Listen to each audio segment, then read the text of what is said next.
Hi friends, എല്ലാവർക്കും നമസ്കാരം. ഞാനിന്ന് വന്നിട്ടുള്ളത് വൻപയർ വിത്ത് മുളപ്പിച്ച് മൈക്രോ ഗ്രീൻ ആക്കിയെടുത്ത് ഒരു തോരനും സാലഡുമായിട്ടാണ് വന്നിട്ടുള്ളത്. എന്നാൽ അതെങ്ങനെയാണ് ഉണ്ടാക്കുന്നതെന്ന് നമുക്ക് നോക്കാം.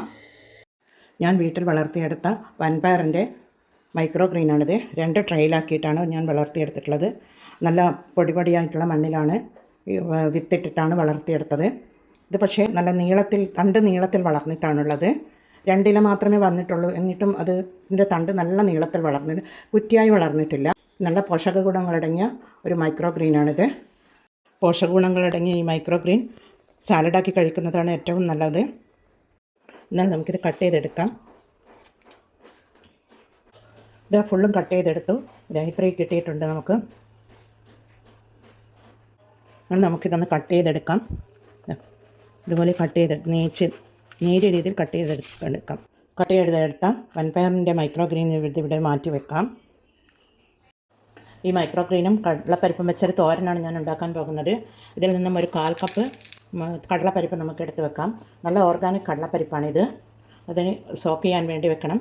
അതിനുവേണ്ടി ഒരു ബൗൾ എടുത്ത് വെച്ച് അതിലേക്ക് കടലപ്പരിപ്പ് ഇട്ട് കൊടുത്ത് ഒന്ന് വെള്ളമൊഴിച്ച് സോക്ക് ചെയ്യാൻ വേണ്ടി മാറ്റി വെക്കാം. അരമണിക്കൂർ സോക്ക് ചെയ്യാൻ വെച്ച കടലപ്പരിപ്പ് നമുക്ക് ഒരു പാത്രത്തിലേക്ക് ഇട്ട് കൊടുക്കാം. വേവിക്കാൻ വേണ്ടി ഒരു പാത്രത്തിലേക്ക് ഇട്ട് കൊടുക്കാം. ഒരു 1/4 ടീസ്പൂൺ മഞ്ഞൾ പൊടി ഇട്ട് കൊടുക്കാം. പിന്നീട് ഒരു 1/2 കപ്പ് വെള്ളവും കൂടി ഒഴിച്ച് എടുത്ത് നമുക്കത് വേവിച്ച് കൊണ്ടുവരണം. കടലപ്പരിപ്പ് അവിടുന്ന് വെന്ത് വരുന്ന നേരം കൊണ്ട് നമുക്ക് സ്റ്റൗ ചെയ്ത് ഒരു പാൻ വെച്ച് കൊടുത്തിട്ടുണ്ട്. അതിലേക്ക് ഒരു 1/2 ടീസ്പൂൺ വെളിച്ചെണ്ണ ഒഴിച്ച് കൊടുത്തിട്ടുണ്ട് ഞാൻ. അതിന് പിന്നീട് ഒരു 1/2 ടീസ്പൂൺ കടുക് ഇട്ട് കൊടുക്കാം. അതുപോലെ 1/2 ടീസ്പൂൺ ജീരകവും ഇട്ട് കൊടുത്തിട്ടുണ്ട്. പിന്നീട് ഒരു മീഡിയം സൈസ് സവാളയാണ് ചെറുതായി കട്ട് ചെയ്തെടുത്തിട്ടുള്ളതാണ്, അതിട്ട് കൊടുക്കാം. ഒരു പച്ചമുളക് മാത്രമേ എടുത്തിട്ടുള്ളൂ, നല്ല എരിവുള്ള പച്ചമുളകാണ്. പിന്നീട് ഒരു 2 അല്ലി വെളുത്തുള്ളി ചെറുതായി കട്ട് ചെയ്തതാണ്. അതുപോലെ ഒരു ചെറിയ കഷ്ണം ഇഞ്ചി. ഈ കടലപ്പരിപ്പ് ആയതുകൊണ്ടാണ് ഞാൻ ഇഞ്ചി വെളുത്തുള്ളിയും ഇട്ട് കൊടുക്കുന്നത്. ഇട്ട് കൊടുത്തൊന്ന് വഴറ്റി കൊടുക്കാം. പിന്നീട് ഒരു 1/2 ടീസ്പൂൺ മഞ്ഞൾ പൊടി ഇട്ട് കൊടുക്കാം. 2 കറിവേപ്പില ചെറുതായി കട്ട് ചെയ്തിട്ടുള്ളതാണ്, അതുകൂടി ഇട്ട് കൊടുത്തൊന്ന് ഇളക്കി കൊടുക്കാം. പിന്നീട് 1/2 ടീസ്പൂൺ ഉപ്പിട്ട് കൊടുക്കാം. ഇതിന് വേണ്ട ഉപ്പിട്ട് കൊടുക്കാം. ഉപ്പിട്ട് കൊടുത്തൊന്ന് ഇളക്കി കൊടുക്കാം. ആ സമയം കൊണ്ട് കടലപ്പരിപ്പ് ഇവിടെ വെന്ത് വന്നിട്ടുണ്ട്. അത് നമുക്കിതിലേക്ക് ഇട്ട് കൊടുക്കാം. ഇതുപോലെയാണ് കിട്ടേണ്ടത്. ഇങ്ങനെ പൊടിച്ചലുണ്ടാകണം. ഇതുപോലെയാണ് കടലപ്പരിപ്പ് വേവേണ്ടത്.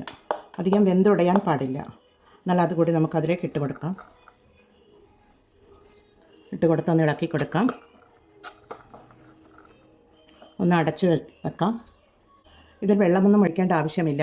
അടച്ച് വെച്ച് 1 മിനിറ്റ് ആ ആവിയിൽ തന്നെ അത് വെന്ത് വരണം. പിന്നീട് മൂടി തുറന്ന് നോക്കി ഒരു 1/4 കപ്പ് തേങ്ങ ഇട്ട് കൊടുക്കാം. 1/4 കപ്പില്ല, 1/4 കപ്പിൽ കുറവാണ്. ഒന്ന് ഇളക്കി കൊടുക്കാം. ഒന്ന് ഇളക്കി കൊടുത്ത് തീ ഓഫ് ചെയ്ത് കൊടുക്കാം. തീ ഓഫ് ചെയ്ത് കൊടുത്തിട്ടുണ്ട്. പിന്നീട് മൈക്രോ ഗ്രീൻ ഇട്ട് കൊടുക്കാം. നമുക്ക് ഇതിട്ട് കൊടുക്കുന്നുണ്ട്. ഒന്ന് ഇളക്കി കൊടുക്കാം. തീ ഓഫ് ചെയ്തതിന് ശേഷം മാത്രമേ ഇതിട്ട് കൊടുക്കാൻ പാടുള്ളൂ. ഇല്ലെങ്കിൽ അതിൻ്റെ വൈറ്റമിൻസൊക്കെ പോയി ചൂട് കൊണ്ട് ഇല്ലാതാവും. അധികം വേവാൻ പാടില്ല. പച്ചയാടെയാണ് ഇത് കഴിക്കേണ്ടത്. എന്നാലേ അതിൻ്റെ ഗുണം കിട്ടുകയുള്ളൂ. ഇതിന് വേണ്ട ഒരു 1/2 ടീസ്പൂൺ കൂടി ഉപ്പിട്ട് കൊടുക്കാം. മൊത്തത്തിൽ 1 ടീസ്പൂൺ ഉപ്പിട്ട് കൊടുത്തിട്ടുണ്ട് ഞാൻ. ഉപ്പ് പാകമാണ്. എന്നിട്ട് ഇതെല്ലാം കൂടി ഇങ്ങനെ തട്ടിക്കൂട്ടി വെച്ച് നമുക്ക് ആ ചൂടിൽ ആ ഇലയൊന്ന് വെന്ത് കിട്ടണം. ഈ മൈക്രോ ഗ്രീൻ ഒന്ന് വെന്ത് കിട്ടണം. അതവിടെ മൂടിയിട്ട് 1 മിനിറ്റ് വെക്കാം. ഇത് മൂടി തുറന്ന് നോക്കാം. ഈ ഇലയൊന്ന് വാടി വന്നിട്ടുണ്ട്. ഇത്രയും മതിയാകും. ഇങ്ങനെയേ പാടുള്ളൂ. ഇതാണ് ഇതിൻ്റെ പരുവം, ശരിയായ പാകം എന്നത്. പച്ച ഇല പോലെ കടിക്കുകയും വേണം. എന്നാൽ ഒട്ടും അധികം വെന്ത് പോകാനും പാടില്ല.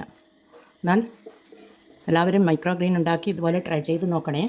ഈ മൈക്രോ ഗ്രീൻ വെച്ച് ഞാനൊരു സാലഡ് കൂടി ഉണ്ടാക്കുന്നുണ്ട്. അതിനായി ഞാനൊരു കുറച്ച് കുക്കുംബർ എടുത്തിട്ടുണ്ട്, കുറച്ച് ക്യാരറ്റ് എടുത്തിട്ടുണ്ട്, ഒരു ചെറിയ തക്കാളി, പിന്നെ കറിവേപ്പില കട്ട് ചെയ്തതാണ്, പിന്നെ ഒരു പച്ചമുളക് എല്ലാം കൂടി അരിഞ്ഞെടുത്ത് ഒന്ന് ഇളക്കി യോജിപ്പിച്ച് കൊടുക്കാം. ചെറുതായി കട്ട് ചെയ്തെടുത്തിട്ടുള്ളതാണ്. എല്ലാം കൂടി ചെറുതായി ഒന്ന് കട്ട് ചെയ്ത് അരിഞ്ഞെടുത്ത് ഉപ്പിട്ട് കൊടുക്കാം. ഉപ്പിട്ട് കൊടുക്കുന്നുണ്ട്. ഒരു 1/4 ടീസ്പൂൺ ഉപ്പിട്ട് കൊടുക്കുന്നുണ്ട്. പിന്നീട് ഒരു പകുതി ഉള്ളിയാണ് അതും കൂടി ഇട്ട് കൊടുത്ത് എല്ലാം കൂടി ഒന്ന് ഇളക്കി കൊടുക്കാം. പിന്നീട് ലാസ്റ്റ് ഇതിൻ്റെ മുകളിലേക്ക് ഒരു മൈക്രോ ഗ്രീനാണ്, ഞാൻ അതിൽ നിന്നും കുറച്ച് എടുത്ത് വെച്ചിട്ടുള്ളതാണ്, അതുകൂടി നമുക്ക് ഇട്ട് കൊടുക്കാം. ഇത് നല്ലൊരു മൈക്രോ ഗ്രീൻ കൊണ്ട് ഉണ്ടാക്കിയ ഒരു സാലഡാണിത്. ഇതും ഇവിടെ റെഡിയാണ്. അതേപോലെ ഈ മൈക്രോ ഗ്രീൻ കൊണ്ടുണ്ടാക്കിയ തോരനും ഇവിടെ റെഡിയാണ്. എന്നാൽ ഈ സാലഡ് നമുക്ക് ഒരു ബൗളിലേക്ക് ഇട്ട് കൊടുക്കാം. ഒരു ബൗളെടുത്ത് വെച്ചിട്ടുണ്ട്, ആ ബൗളിലേക്ക് ഇട്ട് കൊടുക്കാം.